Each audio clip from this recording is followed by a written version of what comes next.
I'm going to just introduce the team today. I'll start by introducing myself. My name is Robert MacTavish. I'm a child protection specialist. Been involved in the responsible data for children work for a while. Just a few things to get us underway and started is we have a 1.5-hour webinar scheduled for you. We have a sort of a hard stop at that point, so we're going to try to fit in this agenda in that time.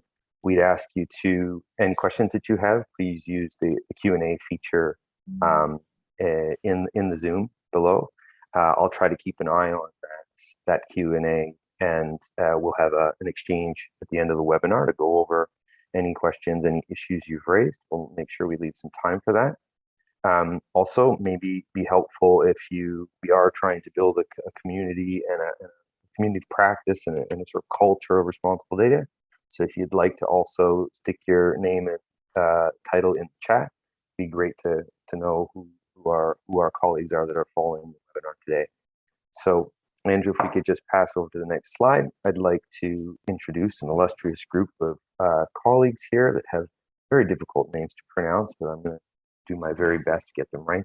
Starting with Stefaan Verhulst, who is the co-founder and chief research and development officer at the GovLab. Stefaan is a key player in all of this and been a great leader and great support to us in the RD4C work. Next, I'll introduce Eugenia Olliaro. Very good, right? She's the program officer and the RD4C lead at UNICEF. Our steward is pushing and driving this work forward. Followed by Andrew Zahuranec, research fellow at the GovLab, and Alessandra Fassio, who's the advocacy and relations manager for the Data for Children Collaborative with UNICEF at the Edinburgh Futures Institute. I'll quickly go over the agenda and then we'll get the ball rolling. So Andrew, if you could go to the next slide. We're going to look at a few key ideas here today. First, about responsible data, what it is and why it matters, give you a bit of an explanation of that. There are some very specific and unique qualities about children's data that do warrant a special approach and a special understanding of how responsible data for children is managed. We're going to look a little bit at the principles, this bedrock underlying set of foundational principles that we've been working on, building on, and actually linking all of these tools back to. So very important set of principles that we're working to children's data. Then we're going to look specifically at the tools. And this is just beyond just a simple set of resources that are available to you. They're specifically designed to be easy to use, to be practical, and to be effective for our frontline workers. So not deep and complex and very heavy tools, but easy to use, practical tools designed to really affect change at the service provision or at the data collection level. And then finally, we have some reflections from the field. Different practitioners who use the tools have been working with us on the RD4C work that are going to share some of their insights. So because we are on a fairly compressed schedule and we want to get through this important agenda, I will pass the mic to Stefaan. Great, thanks so much, Robert, for that. And of course, I do also need to acknowledge that Robert is one of the initiators of the whole initiative. And of course, without Robert, we would not be here today. And I think Robert has been very humble in introducing himself. But I do want to acknowledge the role that Robert has played in all of this. And so what is responsible data for children? Before we go into providing the solution, well, obviously, it is for many of you on the call today, I think it's fairly obvious that the relationship between datification and the way we go about using the data that is being collected in a responsible way is fairly unexamined and quite often unexplored, because there is quite often no awareness about the relationship, the potential and the harm. And as a result, we anyway have a situation where both the misuse and the misuse is being under-acknowledged, and also where there is no framework in order to steer the use of data in a responsible way so that data is not being misused against children, but also data is not being misused as it relates to potentially beneficial applications of data. And as a result, we are in this weird situation where no one really has a good understanding on what are the principles that needs to be applied in their data work and as it relates to using data for children. And as a result, we either see overreach or we see underreach as it relates to the use of data as it relates to children. Next slide. And so what we have tried to do at the Responsible Data for Children initiative, together with UNICEF, is of course to really examine and develop a set of principles, set of practices, and a set of tools that can really enable the responsible use of data for children in a way that prevents misuse, but also in a way that prevents misuse. Next slide. Sometimes, of course, we do get asked the question, so why do you need a dedicated responsible data for children approach? Are children different, or why is it that we cannot just adopt any other kind of principles that are out there, such as, for instance, the traditional fair information practice principles that, of course, are widely already known, but clearly fail to take into account the unique situation in which children are operating and in unique situation in which data and datafication has an impact on children. And so it's important, before we go into the tools and some of the solutions, I think it is important to take a few minutes here to reflect on why does it matter? Why do we care? And the first is, of course, that anyway, if we think about datafication and we think about the amount of data being collected, then many of those here on the call today were not in the situation that children are today. Children are at the forefront of datafication. The amount of data that is being collected about children is unprecedented. And as a result, we don't have the previous regimes that were in place in order to protect the use of data, not specifically applied to children as well. The other aspect, of course, which is quite often the most forthcoming and well understood aspect, is that children obviously have less agency in the control on how the data is being used. Quite often here at GovLab, we talk about designated or delegated consent, and that in itself can provide for challenges, right? So children quite often delegate the consent and the agency as it relates to their data to others. That can be parents, can be caregivers, or it can be indeed welfare practitioners, child welfare practitioners that basically have to make those decisions for the children. And that in itself requires quite often a new framework to think about this kind of delegated agency, because you do need to have a higher standard in order to make sure that we are actually collecting and using data for the benefit of children. Quite often, anyway, people go and say, well, anyway, there was a good consent and there was, anyway, the way we collected data was done in an appropriate way. But then, of course, most data only quite often gets value by commingling it with other data sets, right? So aggregating data, and that in itself can be dangerous because it can generate, of course, identification, even if we do have the identification, but it also can generate correlations that might be problematic in its own right. And so we need to take that into account as well. Now, the other aspect is, of course, why data and responsible data matters, is that if you lose the trust, especially among children, as it relates to, for instance, the use of data for service provision, then that might have lifelong loss of trust, and it might have so-called privacy protective behavior, i.e. children or young adults, for that matter, might not seek out the services they need because of the fear that the data that will be collected at this point of service could be misused, right? And we all know that that in itself could actually be harmful for children and, for instance, young adults that actually need at set occasions, of course, to feel empowered to reach out for help. And if they don't, then obviously that in itself is a child's health issue in its own right. Next slide. Other reasons, and again, I go very quickly here, is that obviously children's interests are quite often overlooked. There's a lot of talk about user-centric or human-centric design, But unfortunately, those humans in human-centric design quite often don't include children. And as a result, we quite often don't have the interests of children that really are reflected in how technologies and the design of technologies are established.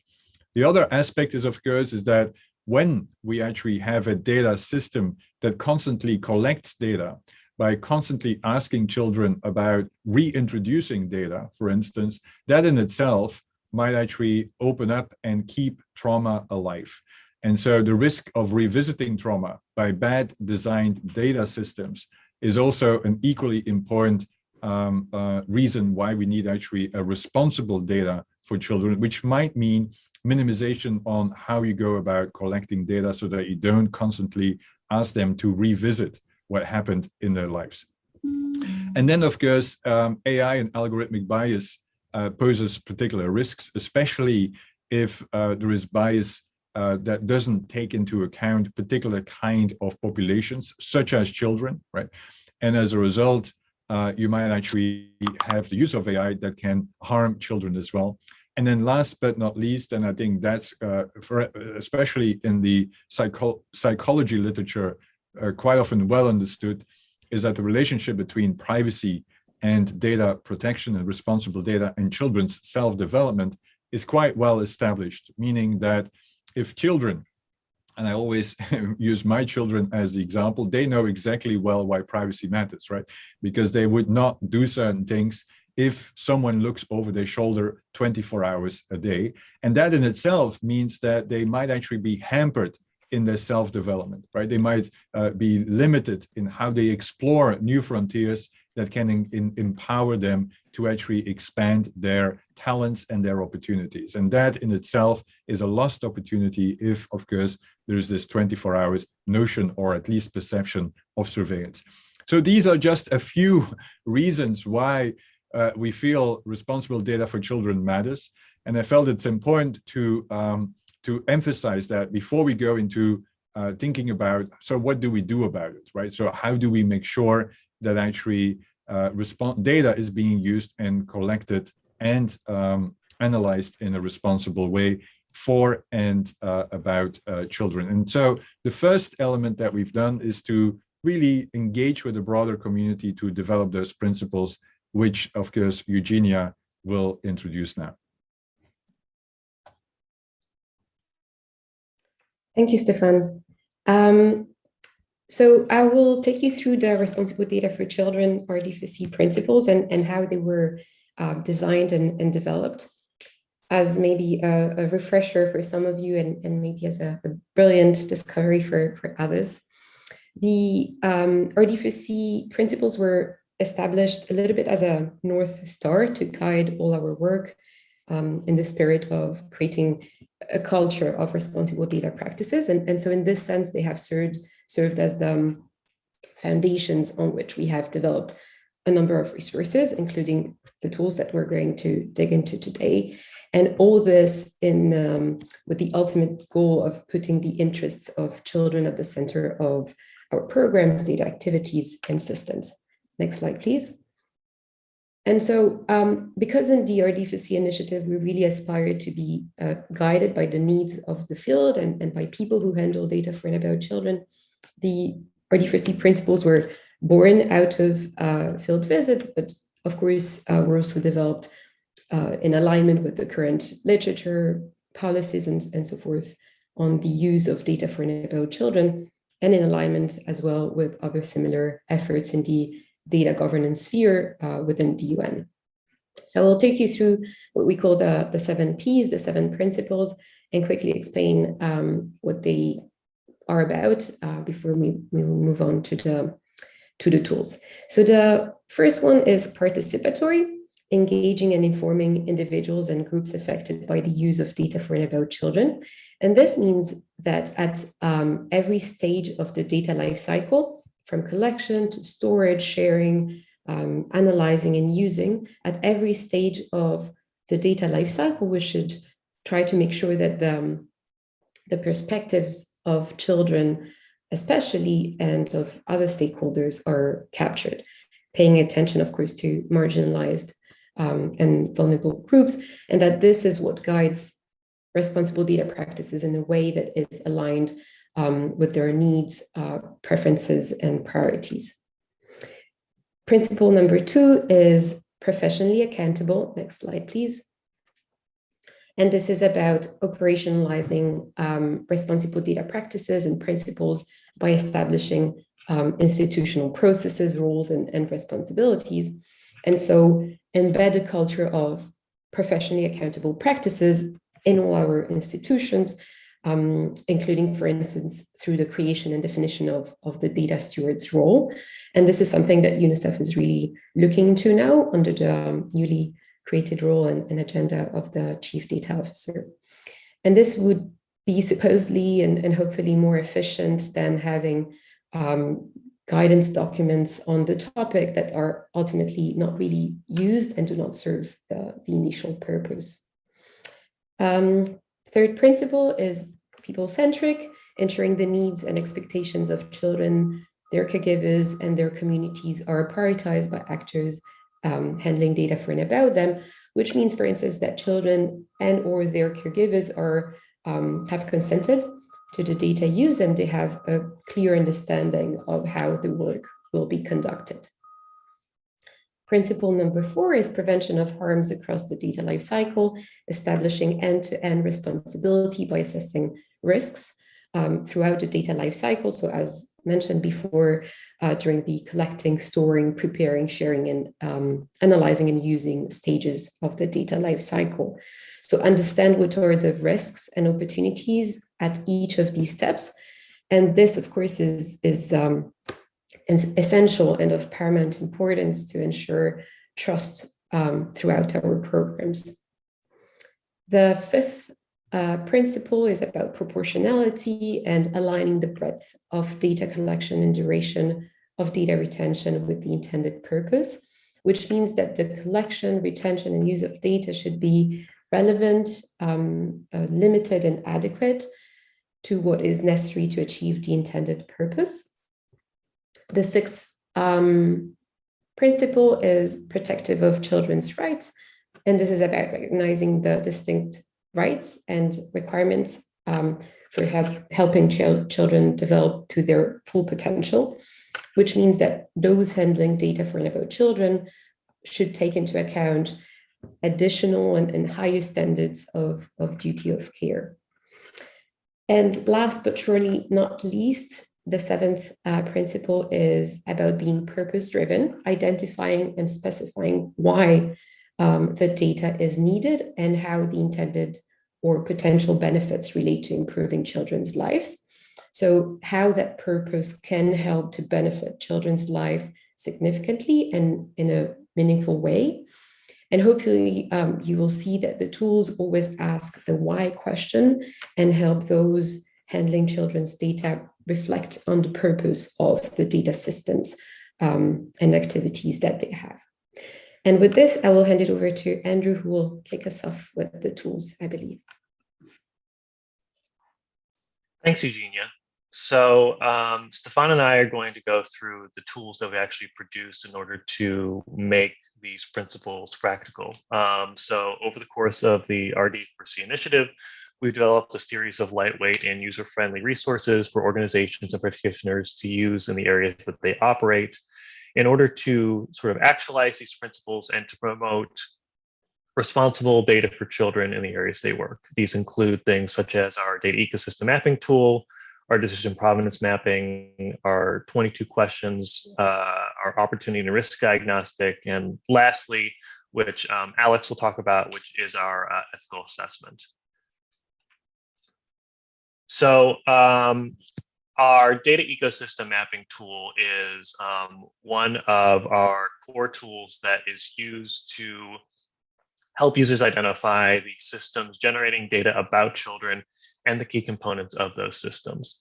The overall goal is to help them understand the breadth of data an organization generates and holds about children, to assess the data systems for redundancies and gaps, to identify opportunities for responsible data reuse, and to achieve other insights.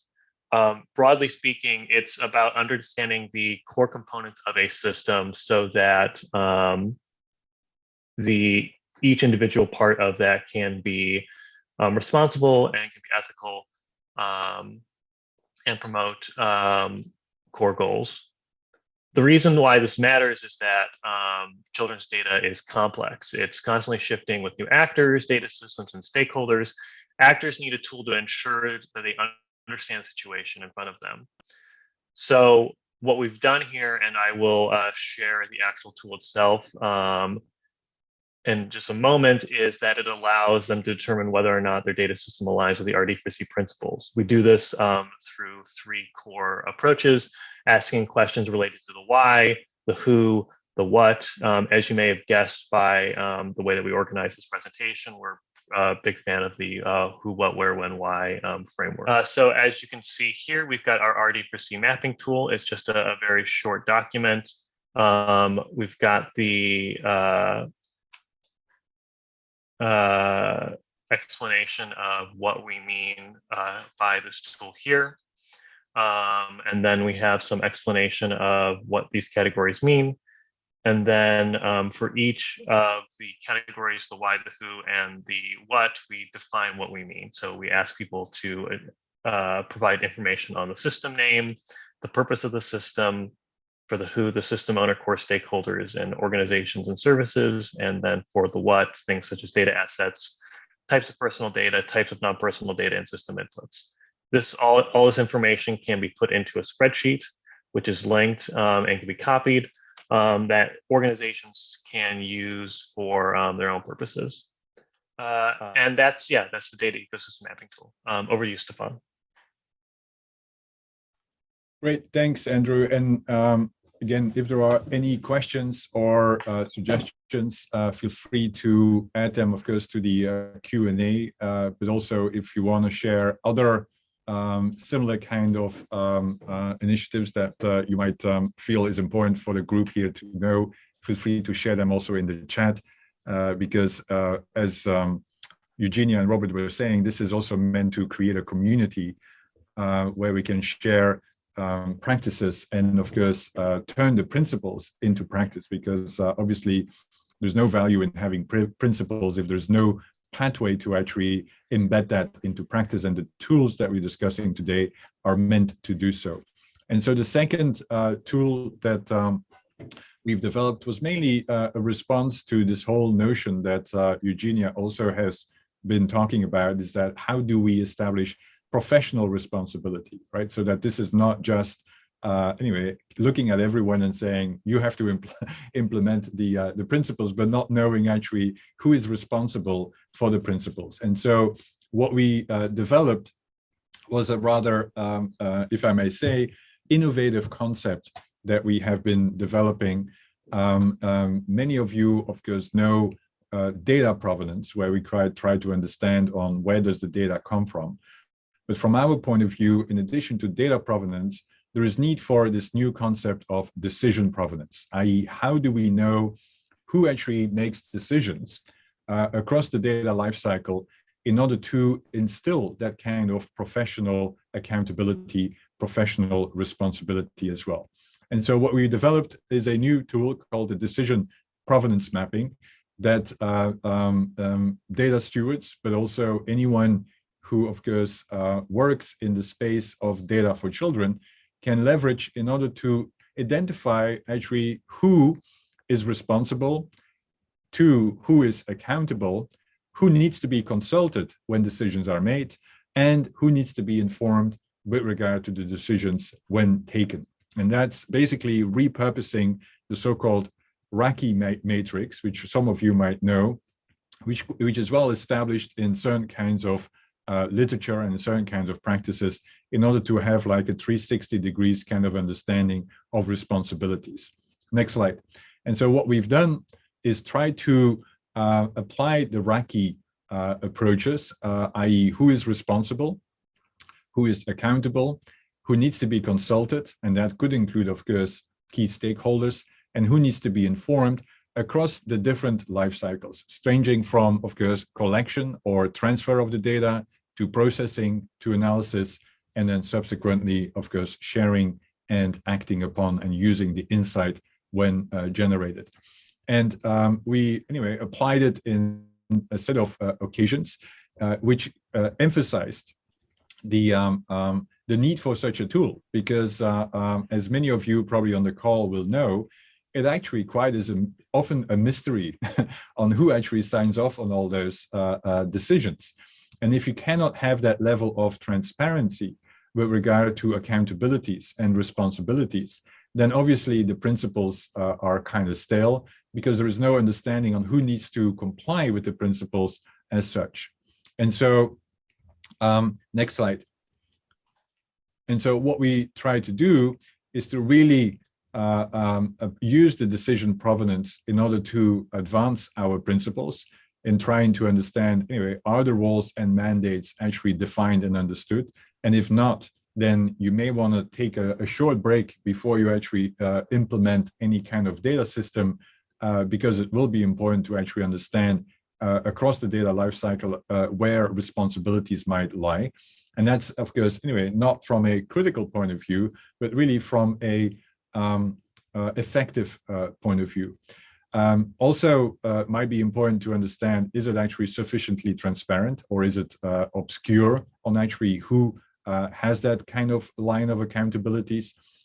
More importantly, also, the decision mapping tool allows you to understand where even communication gaps between the different stakeholders that make decisions about the data lies, right? So you could identify, are there actually any kind of blockages between those that make decision as it relates to the data lifecycle.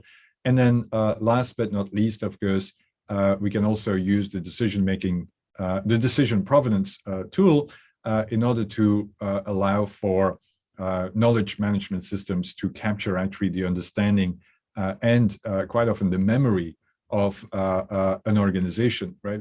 And as many of you know who work in large organizations, that memory on why did we make a decision and who was in charge quite often hampers actually advances in then building upon previous made kind of foundations. And so that's why the decision provenance mapping tool, from our point of view, is A, somewhat innovative, because we haven't seen it in the data space before, and B, hopefully practical, because anyway, it's not a complicated kind of system that needs to be filled in. It's basically a table that really asks those questions and provides for identification of possible gaps in understanding on who is involved in designing the data system.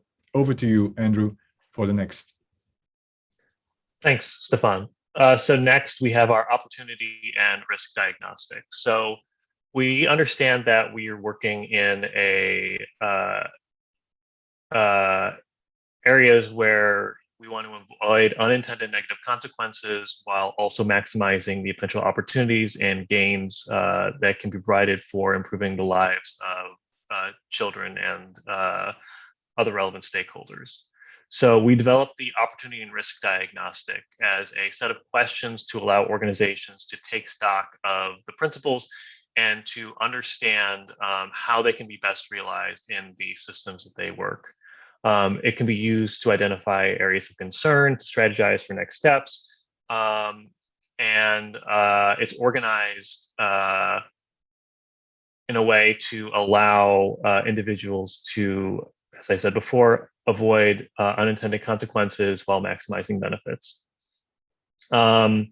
The actual diagnostic questions focus on three core areas, those being the current state of collecting, processing, analyzing, and sharing and using data, the principles and policies that guide responsible data handling within the organizations, and third, on the processes, organizations, and people in the organization that affect the organization's decisions and how those initiatives themselves are designed. All of this is, again, to try to maximize benefit while minimizing harm.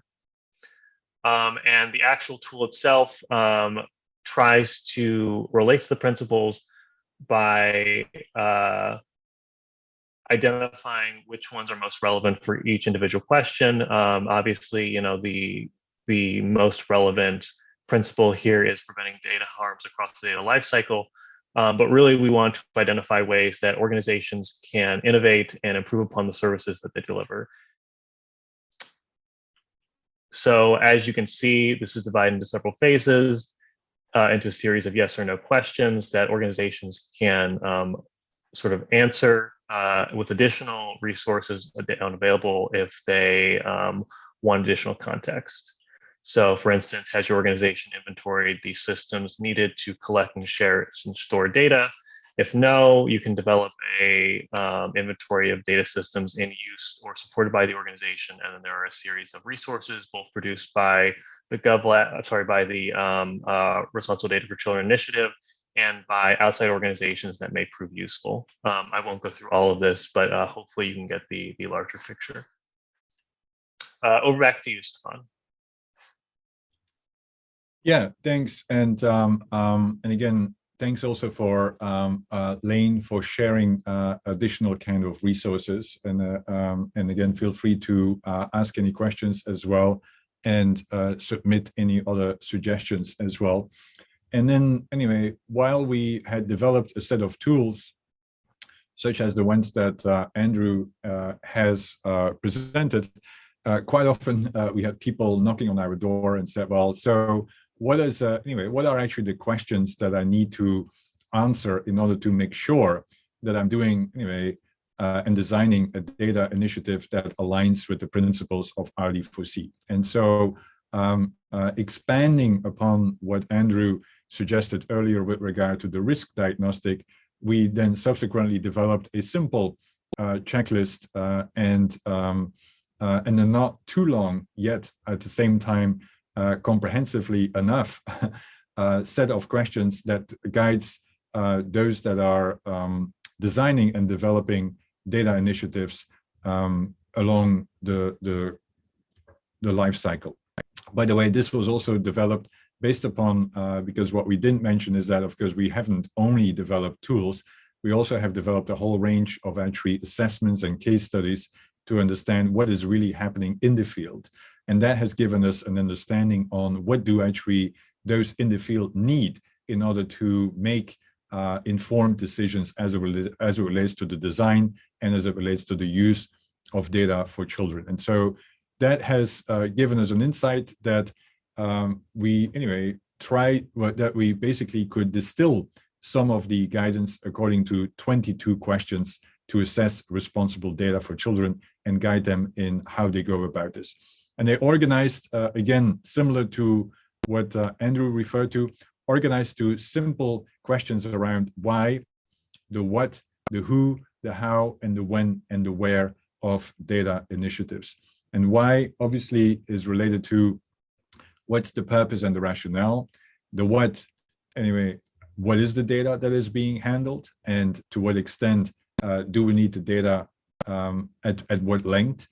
The who is involved, and here we can also, of course, repurpose our decision provenance mapping. How is actually the data being collected and used and stored? And then, of course, when and where, with regard to specifically context-specific and jurisdictional kind of concerns that might come into play as well. Next slide.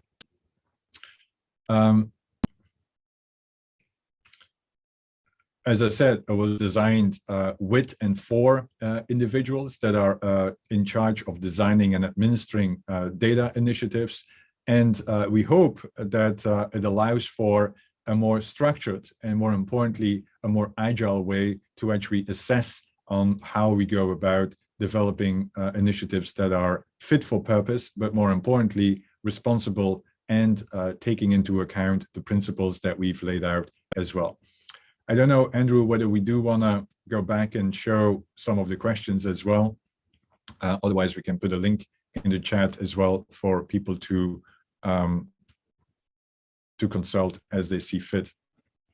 So yeah, so this is the document, and as you can see, we always try to connect the questions with the principles so that you actually understand on how the principles are being implemented. Next slide. Or next, go down. And then so here, as you can see at the bottom, you will see, if you go down there, Yeah, there you go. You will always see, you know, the banner there. What stage? Anyway, the why, and then the questions that relates to the why, and then the what as well. So, for instance, a question here with regard to the why is, anyway, how will the impact of data use on children's lives and well-being be measured, right? So it's not good enough to have a purpose specification. You also need to go the extra mile to actually say, how will we then measure whether you actually achieved the purpose, right? And that's a key concern, for instance, that comes back, is that too often there is no clear understanding on measuring the benefit, right? Because it's not just about measuring the risk, it's also about measuring the benefit of actually using data so that we can make better decisions moving forward on how we design data initiatives as well. Anyway, 22 questions. We don't have the time to, of course, explore all the questions here, but hopefully it will give you a sense on how to rapidly assess some of those questions as well. And of course, you could, anyway, as a practitioner, you could also prioritize some questions in the sense that the ones that might be least implemented might be the ones that you could focus on, move forward as well, and that will allow you to give a gap analysis as well. All right, that's enough from our end. Next slide.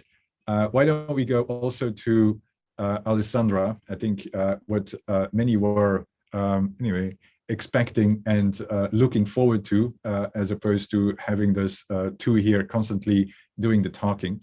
And Alessandra, as Robert was already referring to at the beginning, is a key stakeholder of the RD4C, because Alessandra has actually taken the principles and also turned that into a really innovative, and I would say the most advanced kind of ethical assessment tool that exists in the space of RD4C, or in the space of using data and AI for children. But I hope that sets you the stage, Alessandra, to come in. Perfect. Thank you so much. And thank you for having me. As Stefan said, I'm Alessandra Fassio. I'm the Advocacy and Relations Manager at the Data for Children Collaborative with UNICEF, longest title ever. So a bit of background, I guess, about what the collaborative is, which will set the stage a bit for how the assessment kind of fits in with our work. So we are a partnership organisation between the Scottish Government, University of Edinburgh and UNICEF. And really what we were set up to do was kind of be the platform to bring together data, skills and expertise to work on collaborative projects that help solve some of the most pressing issues for children across the globe. So we're really lucky to work on a really wide portfolio of projects across a number of themes, things like climate change, mental health, COVID, population poverty, and really using data in new and innovative ways to help kind of tackle some of these challenges that we're facing.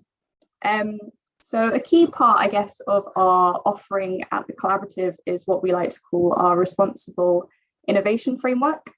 And this is a set of steps and tools, not dissimilar, I think, from what you've kind of seen presented to you already, that covers both the compliance side of things, so thinking about the legals, the DPIAs, etc., but also really trying to put children's rights and interests first and building them into project design as best we can. So we have a number of tools that cover ethics, safeguarding, and youth participation as well. So next slide, please. What I'll kind of be talking in more detail about today is our ethical assessment. So when I joined the collaborative, something we were really keen to think about is developing a really accessible and engaging ethical assessment that was really value add to the project, but also a value add to the teams that we work for. And I think you've kind of seen already that data ethics is a bit of a challenging area because you're looking at data ethics issues as well as kind of making sure that we're upholding our responsibility to safeguard and protect children as a vulnerable group.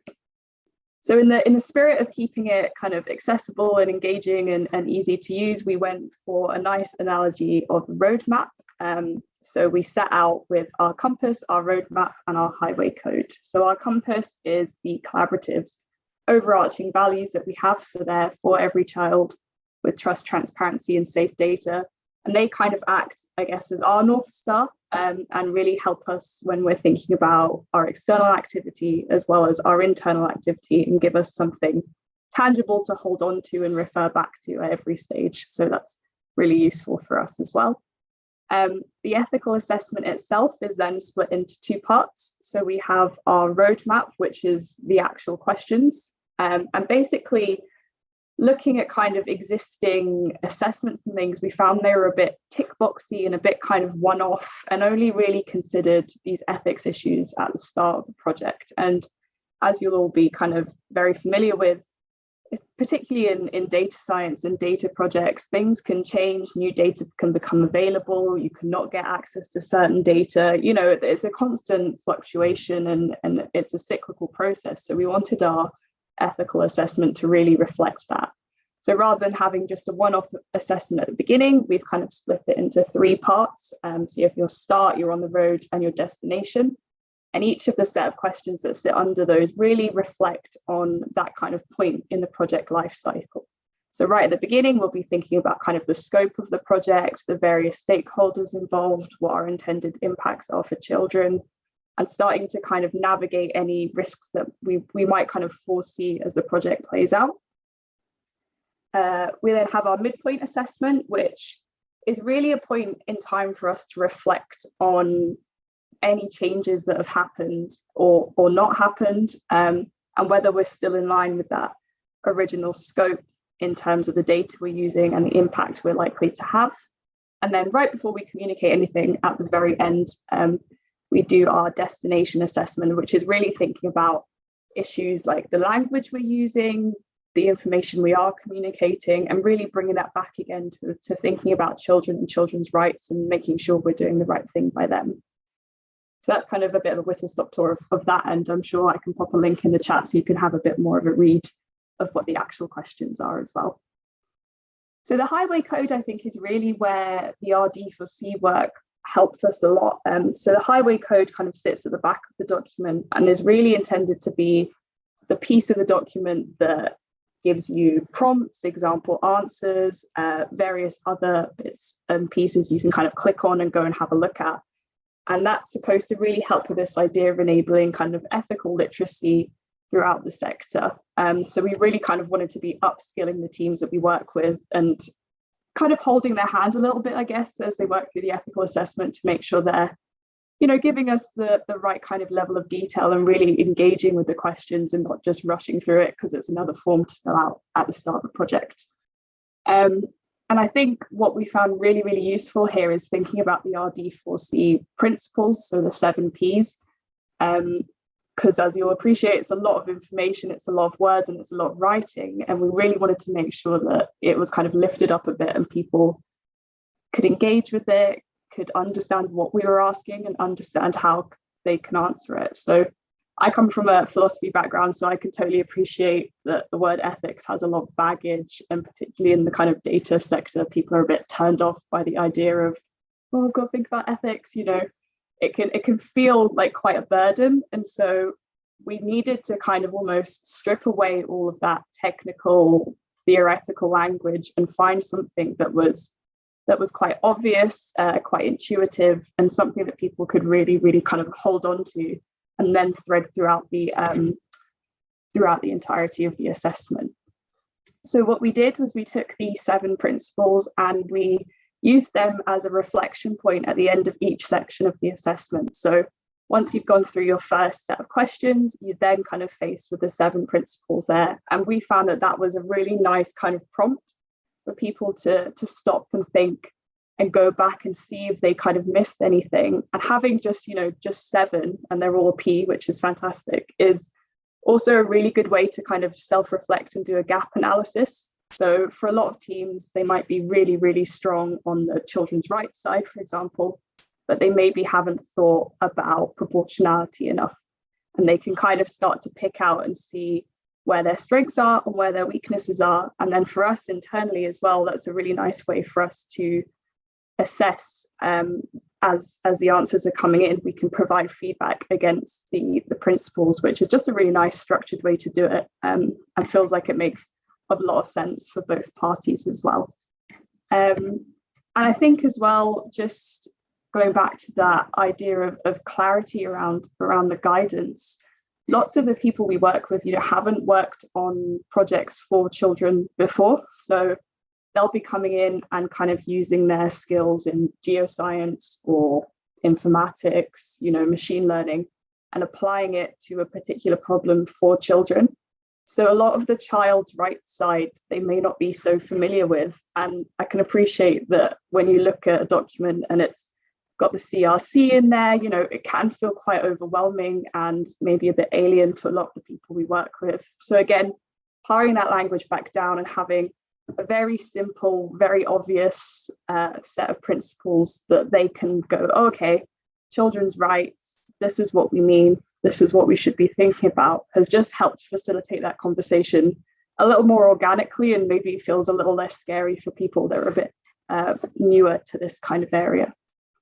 And I think I'll probably end on, because I'm conscious of time a little bit, we've used these learnings as well to kind of reflect on our own activities internally at the collaborative. So whilst it's really great to assess kind of our external projects against the RD4C principles, we've also been thinking about how we can use those to guide our work internally at the collaborative as well.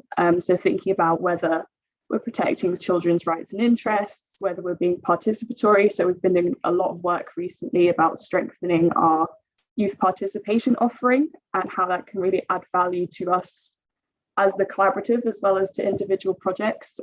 So I think it'll be really great for us to start looking into as well some of the other RD4C tools and how they can strengthen the work that we do. So we're really confident and assured that we're acting, in order with data compliance, but also in the best interests of every child. I think I'll probably end there for now.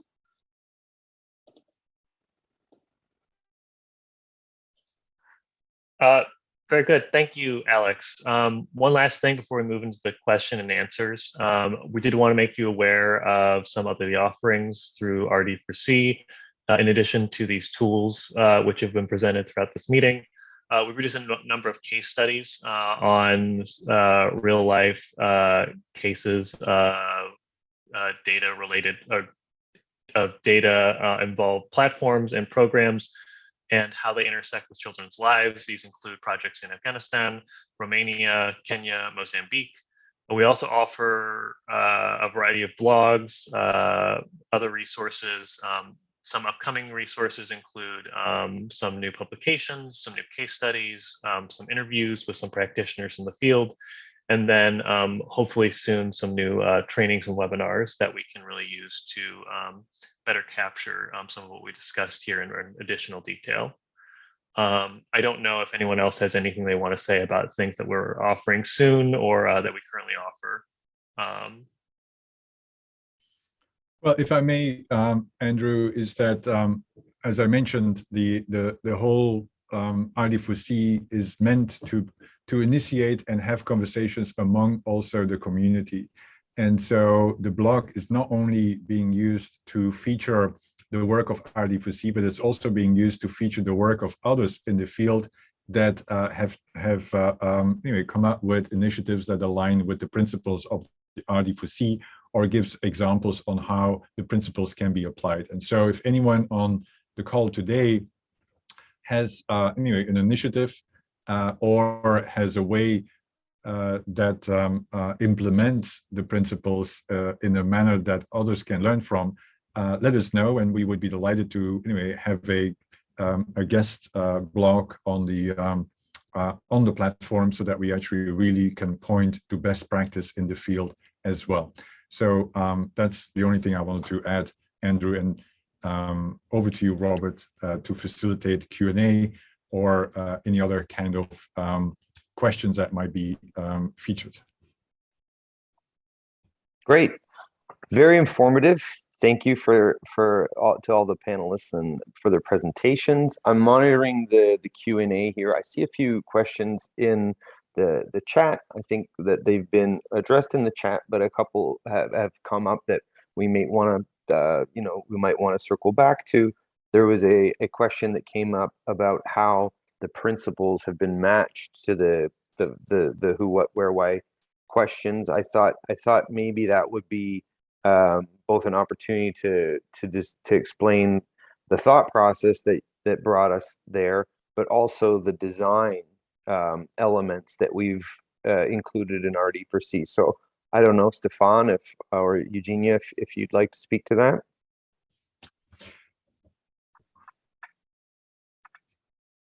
Eugenia, you want to go first, or? No, please go ahead.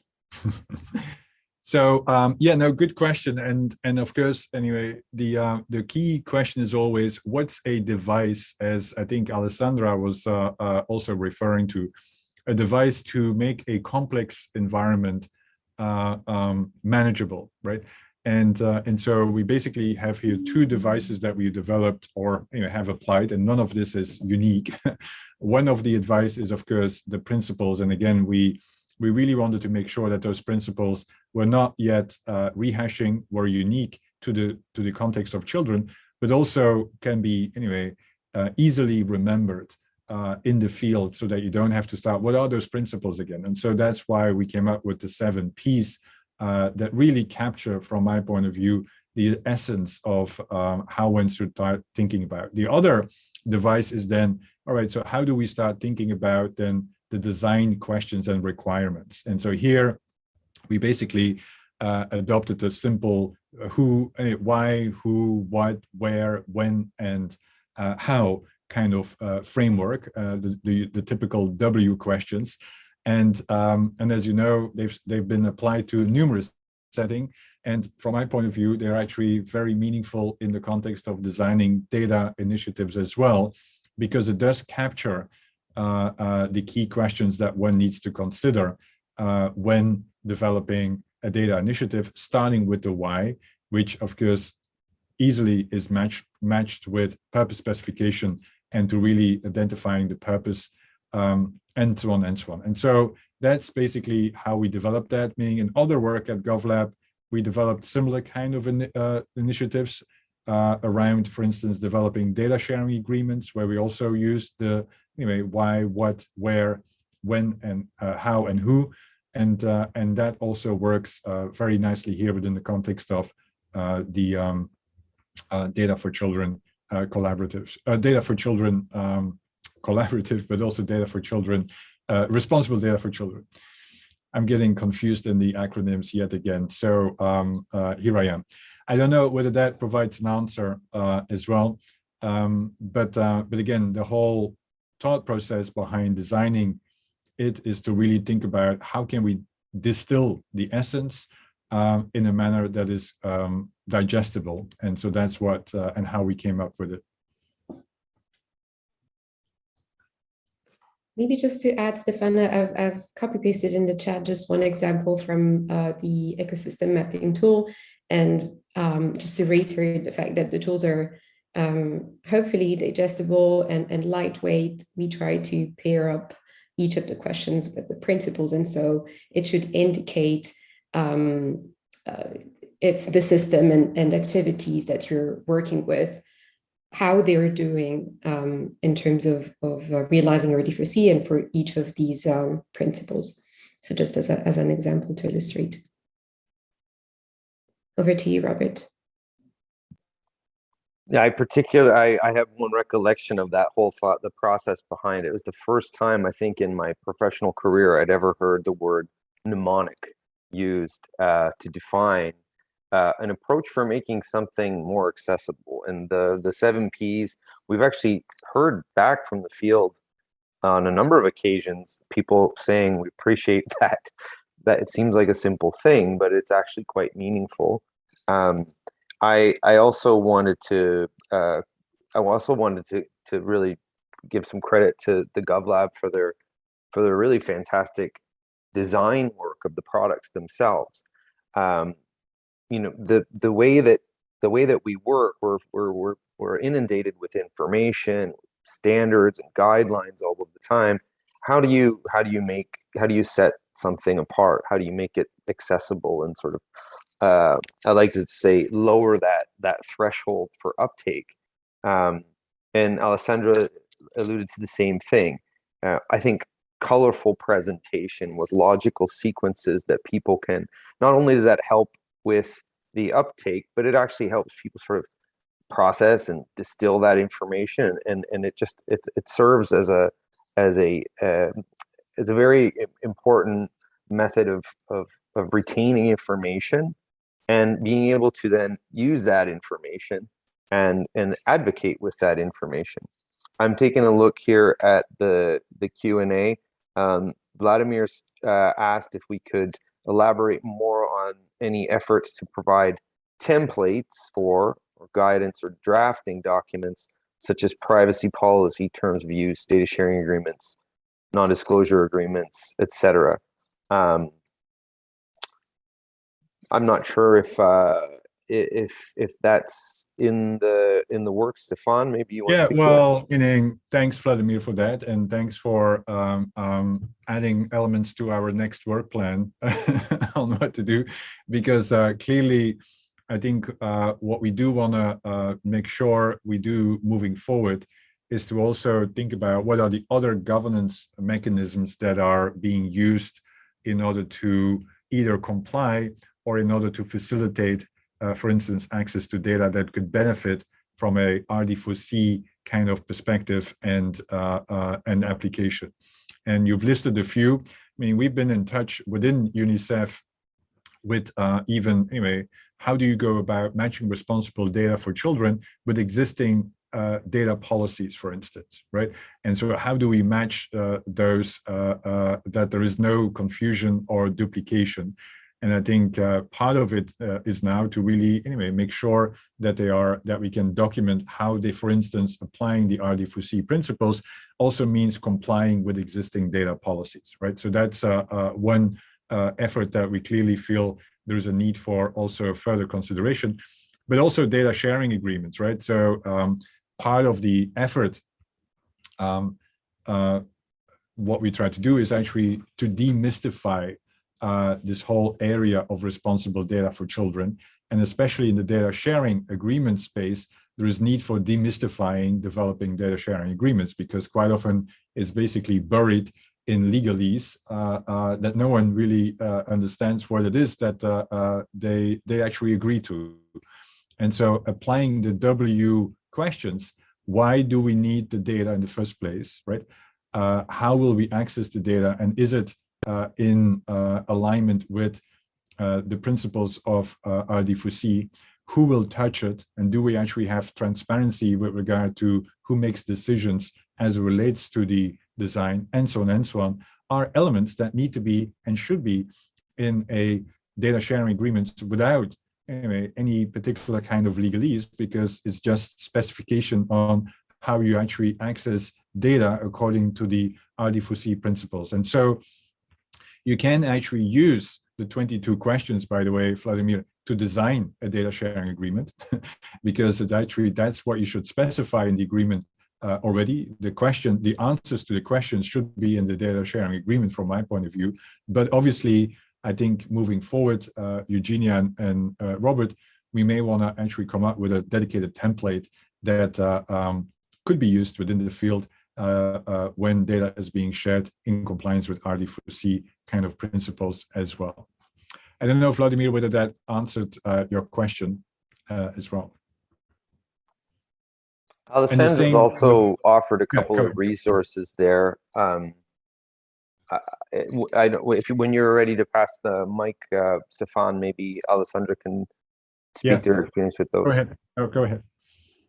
Yeah, I was just flagging two organizations. So one is the Five Rights Foundation, who do a lot of work on promoting, children's rights in the digital space, and do take into account these more kind of compliance type issues. So I imagine they might have something in the line of what you're discussing there. And also Defend Digital Me, who do similar kind of advocacy type work, again, thinking about children's online footprint and children's data and how they navigate the digital space again.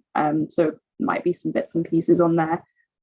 Just thinking as well in terms of lifting up legal language and thinking about how we make that more accessible. It's something we've done some thinking about at the collaborative, in terms of we have to navigate quite complex legal agreements between, large collaborative teams and lots of different partners. And something we've kind of started doing for our collaborative agreements is providing a legals one-pager. So it's taking the collaboration agreement and really pulling out the key information. So things about communications, what's our responsibility in terms of data sharing, who's, responsible for X, Y, and Z.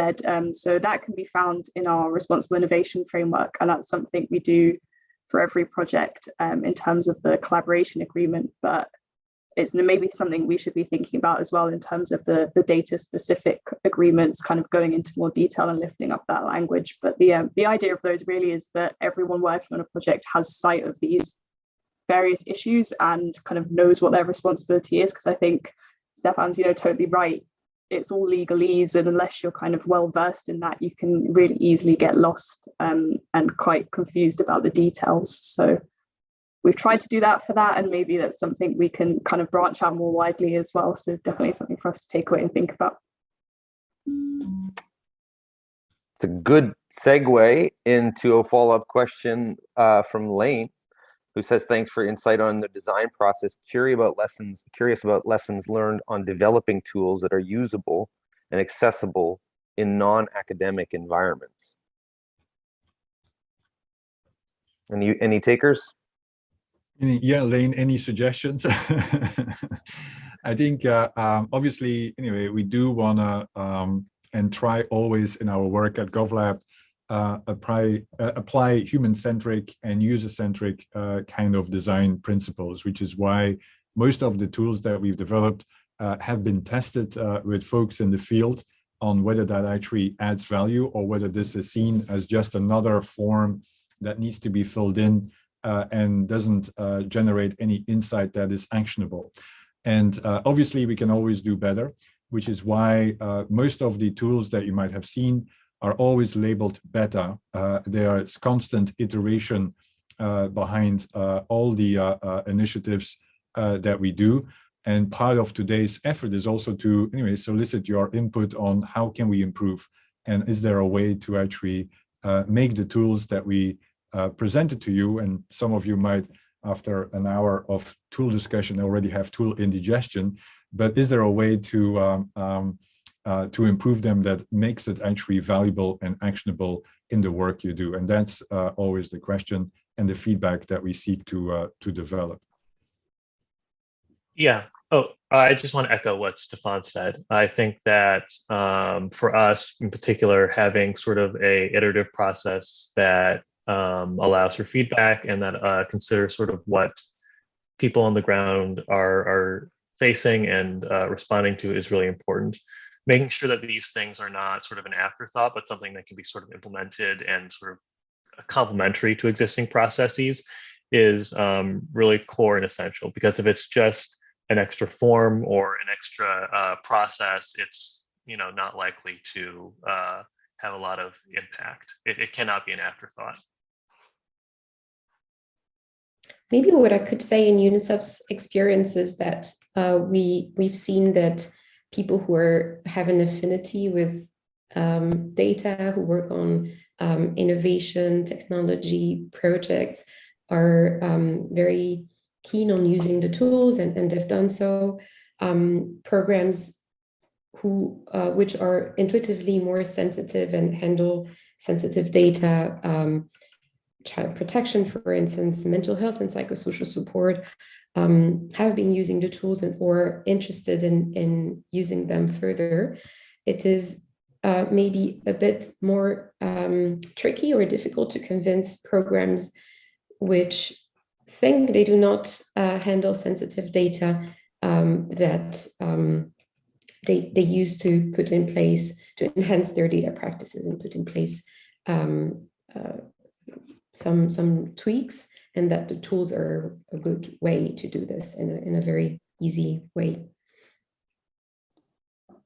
I just want to jump in there as well. Something that we've kind of learned at the collaborative is what's really important to kind of complement the frameworks and the tools and the assessments that we're providing is the support and actually just facilitating a conversation between the different players. And, we've talked a lot about language today and how that really levels the playing field. So I think in terms of this academic versus non-academic environment discussion, that's something that's been really key, is taking that language back down to a basic level where everyone's coming in at the same point, I think has been really valuable.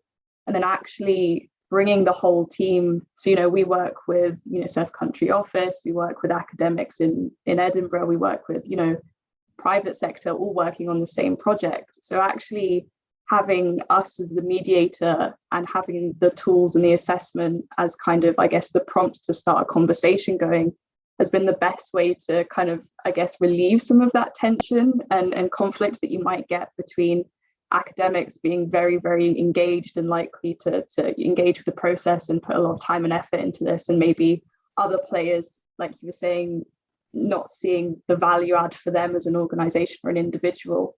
But just bringing everyone together and having a conversation about what's been written and what's been discussed has really been, you know, everyone can input, everyone feels equal, and everyone can see the value add. And then that's reflected in the ongoing work on the project and how people start to engage with the tools, you know, as the project goes on. So I think there's something really to be said about having something on paper, but also having something a little bit more organic to just make everyone feel included and heard in the process. Those are great comments. I think really, you know, good insights. I'm going to share one. Hopefully we'll get prompt a couple more questions here for our discussion. To continue on with this theme, the accessibility and sort of leveling the playing field.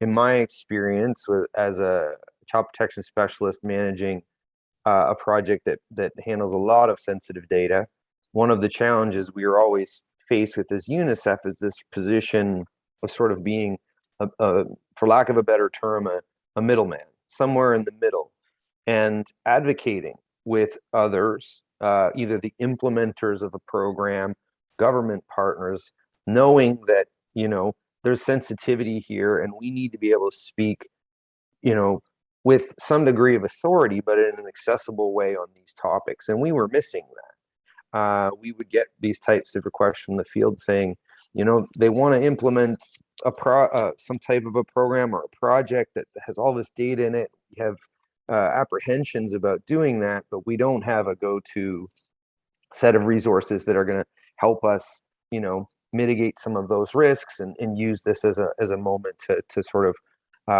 you know, educate and lift that data responsibility conversation into the agenda. We've already seen some really positive feedback from the field on how RD4C is helping to fill that gap. You know, there's still a long way to go. I think we are talking about culture change, but we have this advantage of working with organizations, partners that really want to do the right thing.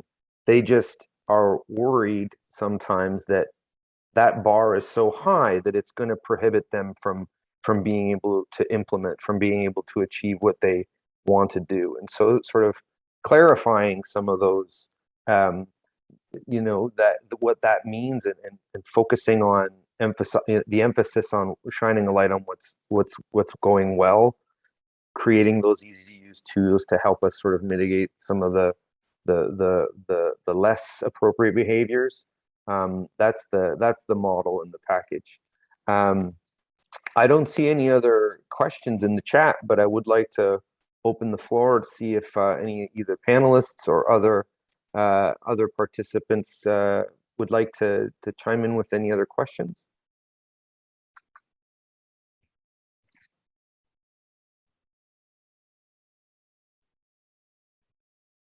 Panelists, anything to follow up or in terms of wrapping up? Yeah, I think, Robert, I think what you just mentioned is exactly, anyway, and you said it better than anyone else, of course, because you have all these years of experience, is the rationale behind RD4C, right? It's not, there is no point in, anyway, arguing and advocating for more responsibility as it relates to handling data children and further diagnosing of the potential harm if you also don't provide within tools that that can actually empower them to use data to advance the well-being of children, but knowing that if they use the tools, that they would do so without actually harming the beneficiary that they have in mind. And I think that's the whole idea behind RD4C. And I think you were spot on by emphasizing that here at the end on why it is that we all do what we're doing.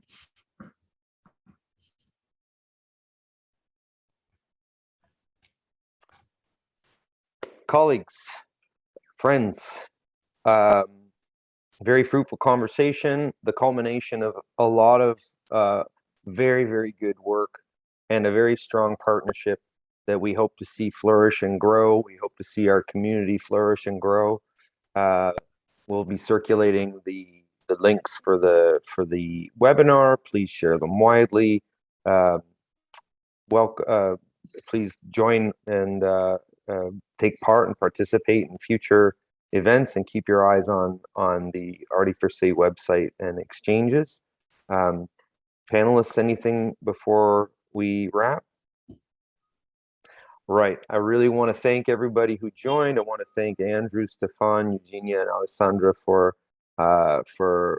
supporting this important work. And keep your eyes peeled. There's more to come. Enjoy the rest of your day, everyone. Thanks for joining. Thanks, everyone. Thank you so much. Thanks, Robert. Thank you. Bye.